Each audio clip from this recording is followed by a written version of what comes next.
Welcome to the slop farm. Enjoy the video.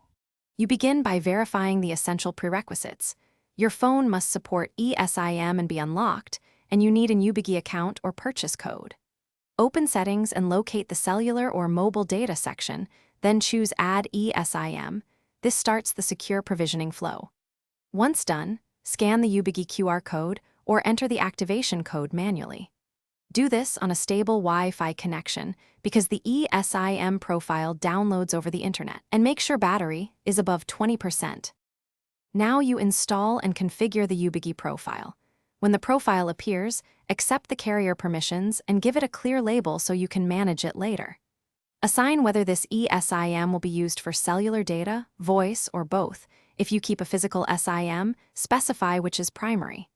Check the APN field. Ubigi often auto-populates it, but if not, enter the provided APN manually. Once configured, restart the phone to ensure the network registers correctly and data sessions begin. Finish by confirming connectivity. Look for the carrier name, check mobile data works, and run a quick speed or web test. If the eSIM does not register, first toggle airplane mode, wait 10 seconds, then retry activation or rescan the QR code. Sometimes retrying forces network registration.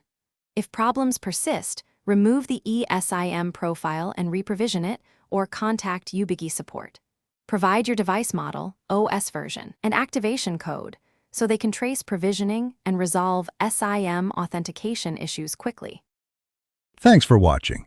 Consider subscribing if we helped you today.